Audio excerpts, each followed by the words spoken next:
जय हिंद, वंदे मातरम। साथियों, स्वागत है आप सभी का सक्सेस वर्ल्ड एमसीक्यू चैनल पर।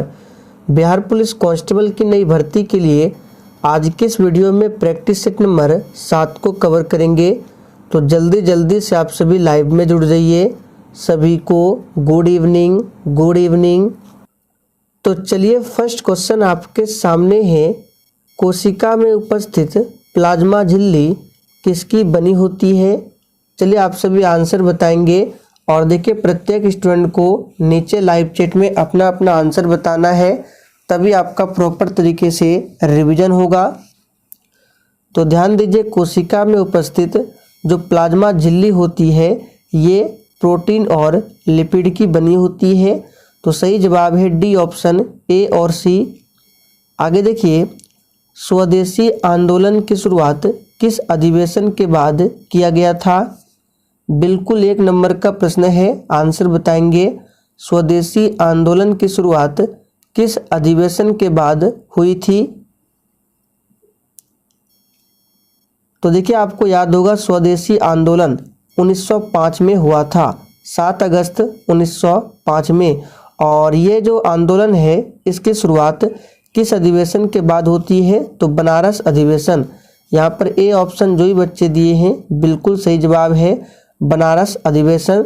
और इस बनारस अधिवेशन की अध्यक्षता किसने किया था? तो गोपाल कृष्ण गोखले ने।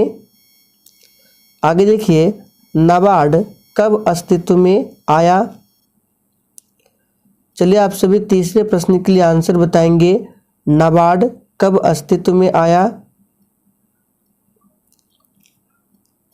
तो यहाँ पर तीसरे प्रश्न का आंसर जो ही बच्चे ऑप्शन डी बता रहे हैं बिल्कुल सही जवाब है, 1982 में नाबार्ड अस्तित्व में आया। शांत घाटी अवस्थित है। चलिए, आप सभी चौथे प्रश्न के लिए आंसर बताएंगे। शांत घाटी यानी कि साइलेंट वैली कहाँ पर स्थित है? तो बिल्कुल सही आंसर दिए हैं, केरल राज्य में स्थित है शांत घाटी। और एक पूछा जाता है सिलिकॉन वैली, तो सिलिकॉन वैली कहा जाता है कर्नाटक की राजधानी बेंगलुरु को। और फूलों की घाटी पूछे तो उत्तराखंड। ग्रीन हाउस गैसों की संकल्पना किसने किया था? चलिए, आप सभी 5 के लिए आंसर बताएंगे। ग्रीन हाउस गैसों की संकल्पना किसने किया था? तो यहाँ पर 5वें प्रश्न का आंसर जो ये बच्चे ऑप्शन सी बता रहे हैं बिल्कुल सही जवाब है, जोसेफ फोरियर ने ग्रीन हाउस गैसों की संकल्पना की थी। आगे देखिए, निम्नलिखित में से किस अधिवेशन द्वारा भारत के गवर्नर जनरल को अध्यादेश जारी करने की शक्ति प्रदान की गई? चलिए, आप सभी 6 के लिए आंसर बताएंगे। किस अधिनियम द्वारा भारत के गवर्नर जनरल को अध्यादेश जारी करने की शक्ति प्रदान किया गया? तो याद रखिएगा, भारतीय परिषद अधिनियम 1861 के तहत। यहाँ पर बी ऑप्शन आपका सही जवाब है। और अभी जो अध्यादेश जारी किया जाता है राष्ट्रपति के द्वारा अनुच्छेद 123 के अंतर्गत, और राज्यों में जो राज्यपाल अध्यादेश जारी करते हैं अनुच्छेद 213 के अंतर्गत। दोनों को ध्यान रखना है। रेगुलेटिंग एक्ट कब पारित किया गया? चलिए, 7 के लिए आप सभी आंसर बताएंगे। रेगुलेटिंग एक्ट कब पारित किया गया? तो यहाँ पर 7वें प्रश्न का आंसर क्या हो जाएगा? 1773। 1773 में रेगुलेटिंग एक्ट को पारित किया गया, ध्यान रखेंगे। मिंटो मार्ले सुधार का उद्देश्य क्या था? चलिए, 8 के लिए आंसर बताइए। मिंटो मार्ले सुधार का उद्देश्य क्या था? तो यहाँ पर आंसर क्या हो जाएगा 8वें प्रश्न का? ऑप्शन ए, पृथक निर्वाचन प्रणाली। ये मिंटो मार्ले सुधार का उद्देश्य था, पृथक निर्वाचन प्रणाली। मार्ले मिंटो सुधार बिल किस वर्ष में पारित किया गया? चलिए, 9 के लिए आप सभी फटाफट से आंसर बताएंगे। मार्ले मिंटो सुधार बिल किस वर्ष में पारित किया गया? तो बिल्कुल सही आंसर दिए हैं, वर्ष 1909 में मार्ले मिंटो सुधार बिल पारित किया गया, ध्यान रखेंगे। 1905 में क्या हुआ था, बंगाल का विभाजन हुआ था लॉर्ड कर्जन के समय में। 1920 में क्या हुआ था, तो असहयोग आंदोलन की शुरुआत होती है 1920 में। और 1911 में क्या हुआ था, तो भारत की राजधानी जो है उसको स्थानांतरित करने की घोषणा की गई थी। कहाँ से, कलकत्ता से दिल्ली। कब, तो 1911 में, लेकिन स्थानांतरित किया गया था 1912 में, ध्यान रखेंगे। 1909 के इंडियन काउंसिल एक्ट में किस बात की व्यवस्था की गई थी। चलिए 10 के लिए आंसर बताएंगे। 1909 के इंडियन काउंसिल एक्ट में किस बात की व्यवस्था की गई थी, तो याद रखिएगा सही जवाब है सांप्रदायिक प्रतिनिधित्व की। यहाँ पर बी ऑप्शन जो ही बच्चे बता रहे हैं बिल्कुल सही जवाब है। 1946 का कैबिनेट मिशन 3 मंत्रियों से गठित था, तो आपको बताना है इसमें से कौन इसका सदस्य नहीं था। चलिए आंसर बताएंगे फटाफट से। देखिए इसके लिए हमने आपको एक ट्रिक बताया था। ट्रिक क्या था, पास। कैबिनेट मिशन जो था ये भारतीय संविधान के लिए एक तरह से पास था। और तो पास से आपको ट्रिक क्या बताया था, पी से पैथिक लॉरेंस, ए से एबी अलेक्जेंडर और एस से स्टैफोर्ड क्रिप्स। तो 3 सदस्य थे जिसमें अध्यक्ष कौन थे, पैथिक लॉरेंस। यहाँ पर आंसर क्या हो जाएगा, लॉर्ड एमरी, ये सदस्य नहीं थे। कैबिनेट मिशन योजना के विषय में कौन सा सही नहीं है, बिल्कुल 1 नंबर का प्रश्न है। ध्यानपूर्वक सभी ऑप्शन को पढ़िए। और देखिए आप सभी को डेली क्लास अटेंड करना है। क्लास का टाइमिंग है डेली रात 8 बजे से। तो यहाँ पर इस प्रश्न का आंसर क्या हो जाएगा, अगर आप लोग ऑप्शन को ध्यानपूर्वक देखेंगे तो पाकिस्तान की स्वीकृति ये सही नहीं है, क्योंकि पाकिस्तान की जो मांग की गई थी किस योजना के तहत, तो लॉर्ड माउंटबेटन योजना, ना कि कैबिनेट मिशन योजना।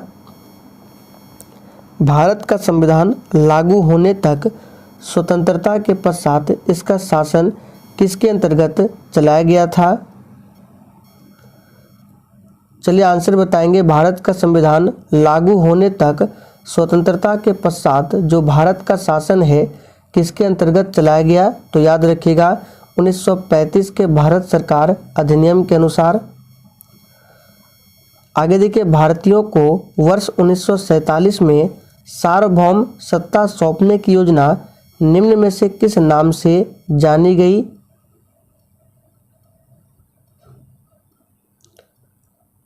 तो ये है माउंटबेटन योजना। सी ऑप्शन जो ही बच्चे दिए हैं बिल्कुल सही जवाब है। और आपको याद होगा इसी के तहत पाकिस्तान अलग देश बना था, माउंटबेटन योजना के तहत। आगे देखिए, कौन सुमेलित नहीं है, सभी ऑप्शन को ध्यानपूर्वक पढ़िए। मार्ले मिंटो सुधार, सांप्रदायिक प्रतिनिधित्व, अभी हमने आपको बताया ये बिल्कुल सही है। भारतीय सरकार अधिनियम 1935, स्वशासन, ये भी सही है। कैबिनेट मिशन, संविधान सभा का गठन, ये भी सही है। कैबिनेट मिशन के तहत ही संविधान सभा का गठन हुआ था। साइमन कमीशन के तहत भारत का विभाजन नहीं हुआ था, क्योंकि भारत का विभाजन हुआ था लॉर्ड माउंटबेटन योजना के तहत, ना कि साइमन कमीशन के तहत। तो डी ऑप्शन जो है ये सुमेलित नहीं है। साइमन कमीशन पूछा जाता है भारत कब आया था, तो 1928 में, याद रखिएगा। उस शासक का नाम क्या है जिसने विजय स्तंभ का निर्माण कराया था। चलिए 16 के लिए आंसर बताएंगे। तो उस शासक का नाम क्या है जिसने विजय स्तंभ का निर्माण कराया था, सही जवाब है राणा कुंभा। बी ऑप्शन जो ही बच्चे दिए हैं बिल्कुल सही जवाब है राणा कुंभा। पृथ्वीराज रासो निम्नलिखित में से किसने लिखा था। चलिए 17 के लिए आंसर बताएंगे। तो बहुत ही सिंपल है, पृथ्वीराज रासो को किसने लिखा था, तो चंद्रबरदाई ने। यहाँ पर ए ऑप्शन जो ही बच्चे दिए हैं बिल्कुल सही जवाब है। हर्षचरित पूछता है ये किसके द्वारा रचित है, तो ये बाणभट्ट के द्वारा लिखा गया है।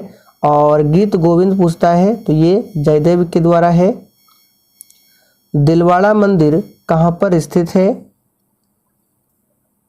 चलिए 18 के लिए आंसर बताएंगे। और जिसने अभी तक सेशन को लाइक नहीं किया है तो फटाफट से आप सभी सेशन को लाइक करें। तो दिलवाड़ा मंदिर कहाँ पर स्थित है? यहाँ पर सही आंसर हो जाएगा डी ऑप्शन, आबू पर्वत पर स्थित है दिलवाड़ा मंदिर, ध्यान रखेंगे। और देखिए ऑप्शन सी में है पारसनाथ। तो ये जो है छोटा नागपुर पठार की सबसे ऊंची चोटी है पारसनाथ। मिल्खा सिंह को और किस नाम से जाना जाता है? चलिए 19 के लिए आंसर बताएंगे। और दोस्तों बिहार पुलिस एग्जाम के लिए टॉपिक वाइज क्लास स्टार्ट किया गया है, जिसमें हम लोग सबसे पहले एंशिएंट हिस्ट्री के सभी टॉपिक को एक एक करके डिटेल में पढ़ेंगे। तो कल आपका एक क्लास हुआ है एंशिएंट हिस्ट्री में प्राचीन भारतीय इतिहास के स्रोत। तो अगर आप लोगों ने नहीं देखा है तो ज़रूर जाकर देख लीजिए, उसका लिंक आपको यहाँ ऊपर शो हो रहा होगा, आप लोग क्लिक करके देख सकते हैं, या फिर प्लेलिस्ट बना दिया गया है, आप लोग प्लेलिस्ट भी चेक कर सकते हैं। तो मिल्खा सिंह को और किस नाम से जाना जाता है? तो द फ्लाइंग सिख के नाम से जाना जाता है। कार्य का मात्रक क्या है? सबसे आसान प्रश्न, आंसर बताइए। वाट किसका होता है? शक्ति का होता है।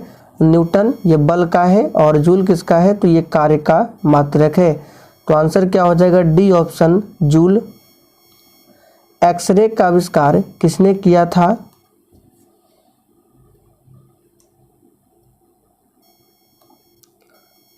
बहुत ही सिंपल है, एक्सरे का आविष्कार किसने किया था? तो रॉन्टजन ने। यहाँ पर ए ऑप्शन जो भी बच्चे दिए हैं बिल्कुल सही जवाब है।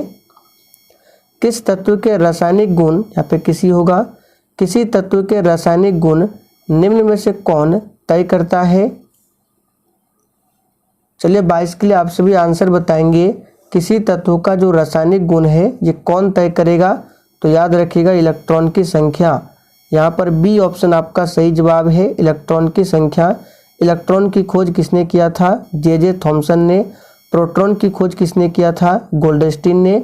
लेकिन प्रोटॉन का नामकरण किसने किया था? तो रदरफोर्ड ने।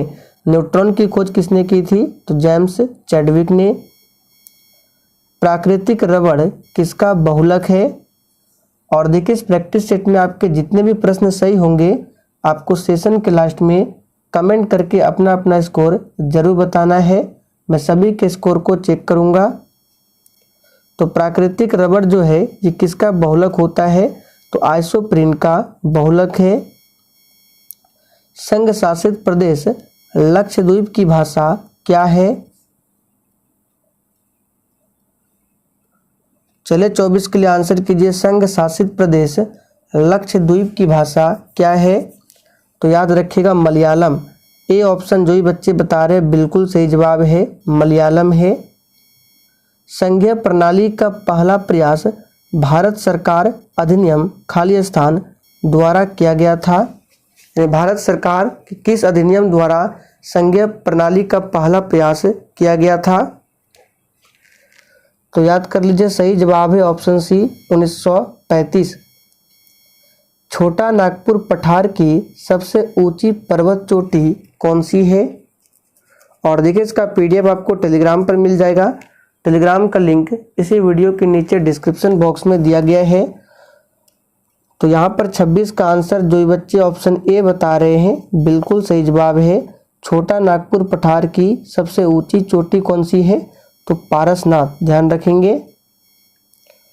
आगे देखिए शिवाजी के प्रशासन में पेशवा कहा जाता था। चलिए 27 के लिए आंसर कीजिए। शिवाजी के प्रशासन में पेशवा कहा जाता था। तो किसे कहा जाता था? याद रखिएगा प्रधानमंत्री को। यहाँ पर ए ऑप्शन जो ही बच्चे दिए हैं बिल्कुल सही जवाब है, प्रधानमंत्री को। किस मुगल शासक का 2 बार राज्याभिषेक हुआ था?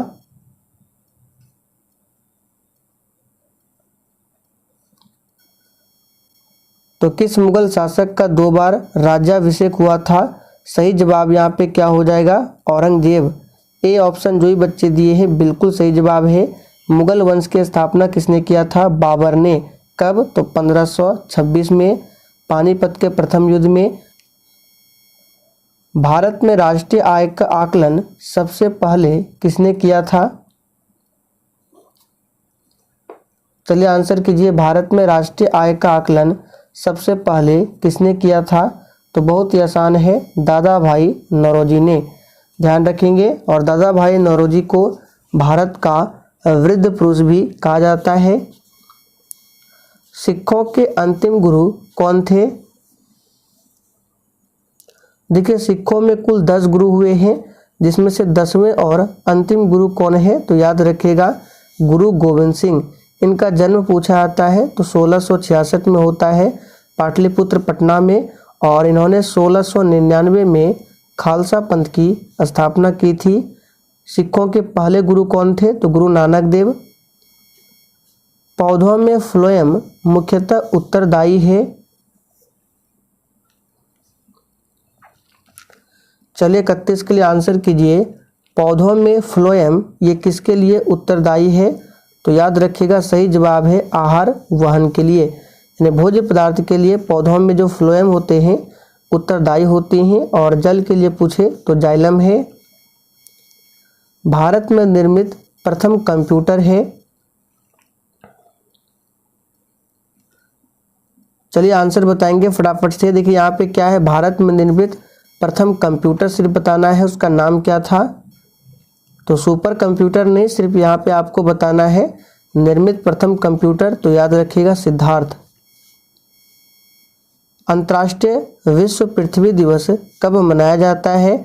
और यहाँ से एक प्रश्न नोट कर लीजिए, पूछा जाता है कंप्यूटर साक्षरता दिवस, तो 2 दिसंबर को मनाया जाता है। और कंप्यूटर के जनक कौन है? तो चार्ल्स बेबेज। चलिए आंसर बताइए, अंतर्राष्ट्रीय विश्व पृथ्वी दिवस कब मनाया जाता है? तो देखिए विश्व पृथ्वी दिवस जो है ये प्रत्येक वर्ष 22 अप्रैल को मनाया जाता है। 22 मार्च को क्या मनाया जाता है? विश्व जल दिवस मनाया जाता है। और 22 मार्च को ही बिहार दिवस मनाया जाता है। 28 फरवरी को विज्ञान दिवस मनाया जाता है। गर्भाशय में शिशु के विकास की जानकारी हेतु किसका प्रयोग किया जाता है?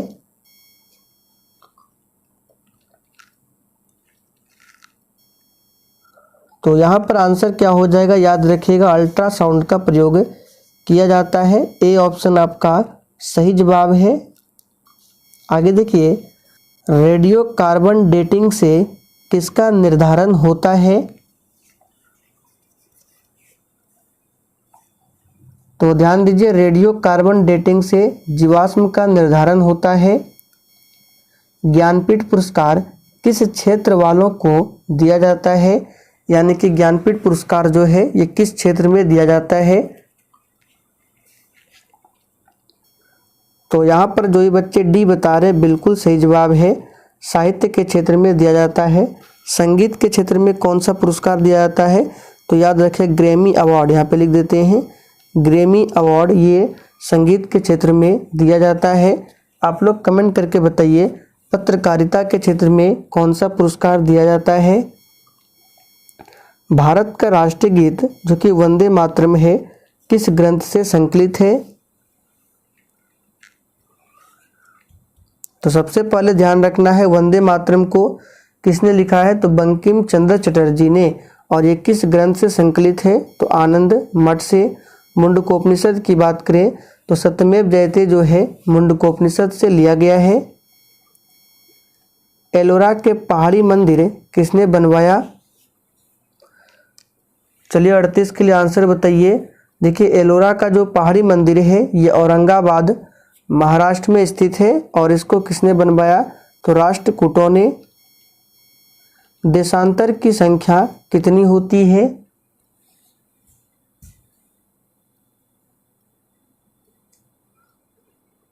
तो दोस्तों ध्यान दीजिए, देशांतरों की कुल संख्या जो है 360 होती है। यहाँ पर बी ऑप्शन आपका सही जवाब है, 360। राज्यसभा द्वारा लोकसभा को धन विधेयक कितने समय में लौटा दिया जाना चाहिए? चलिए 40 के लिए आंसर बताएंगे।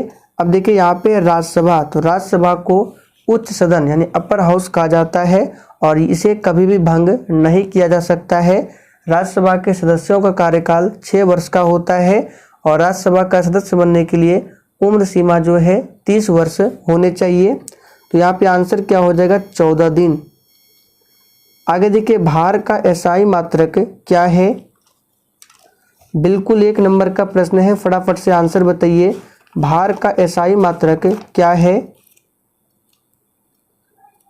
तो देखिए यहाँ पे जो ये बच्चे ऑप्शन सी बता रहे हैं बिल्कुल सही जवाब है। भार का एसआई मात्रक क्या होता है, न्यूटन होता है। यदि 2 कणों के बीच की दूरी बढ़ जाती है तो इनके बीच गुरुत्वाकर्षण बल पर क्या प्रभाव पड़ेगा। चलिए आप सभी 42 के लिए फटाफट से आंसर कीजिए। तो देखिए यहाँ पे क्या पूछ रहा है कि 2 कणों के बीच की दूरी को बढ़ाना है तो गुरुत्वाकर्षण बल का मान क्या होगा। तो एक बात याद कर लीजिए, जब भी दूरी को बढ़ाएंगे तो गुरुत्वाकर्षण का मान जो होगा वो घटेगा। तो सही जवाब है कम हो जाएगा। निम्नलिखित में से कौन सा सामान्य तापमान पर द्रव अवस्था में होता है। चलिए 43 के लिए आंसर कीजिए। निम्नलिखित में से कौन सा सामान्य तापमान पर द्रव अवस्था में होता है। तो याद रखिएगा यहाँ पे सही जवाब क्या है, सामान्य तापमान पर द्रव अवस्था में कौन होता है, तो गैलियम। इसका सिंबल क्या होता है, तो Ga, ये गैलियम का सिंबल है। ऑक्सीकरण प्रतिक्रिया में निम्नलिखित में से क्या होता है। इस प्रश्न को मार्क कर लीजिए, एग्जाम के लिए इंपॉर्टेंट प्रश्न है। तो ध्यान दीजिए ऑक्सीकरण प्रतिक्रिया में क्या होता है, तो इलेक्ट्रॉन में कमी आती है, यानी इलेक्ट्रॉन में कमी होती है। तो सही जवाब है बी ऑप्शन, इलेक्ट्रॉन में कमी होती है। विद्युत उत्पन्न करने के लिए कौन सी धातु का उपयोग होता है। तो बहुत ही सिंपल प्रश्न है, विद्युत उत्पन्न करने के लिए कौन सी धातु का प्रयोग किया जाता है, तो यूरेनियम का। यहाँ पर ए ऑप्शन आपका सही जवाब है, यूरेनियम। पीतल में कौन कौन सी धातु है। चलिए 46 के लिए फटाफट से आंसर बताएंगे। पीतल में कौन कौन सी धातु है। तो याद रखिएगा तांबा और जस्ता के मिश्रण से बनता है पीतल। एस्प्रिन कहाँ से मिलती है। तो देखिए एस्प्रिन जो है ये एक पेड़ से प्राप्त किया जाता है। सही जवाब है सी ऑप्शन। मायोग्लोबिन में कौन सी धातु होती है। और देखिए प्रत्येक स्टूडेंट को कमेंट करके अपना अपना स्कोर जरूर बताना है। तो मायोग्लोबिन में कौन सी धातु होती है, याद रखिएगा लोहा। सही जवाब है डी ऑप्शन, लोहा। हाइड्रोजन को जलाने से क्या बनेगा। तो बहुत ही आसान प्रश्न है, हाइड्रोजन को जलाने से क्या बनता है। सही आंसर है ऑप्शन डी, पानी बनता है। आगे देखिए चुंबकीय सुई किस तरफ संकेत करती है। चलिए 50 के लिए आंसर कीजिए। चुंबकीय सुई किस तरफ संकेत करती है।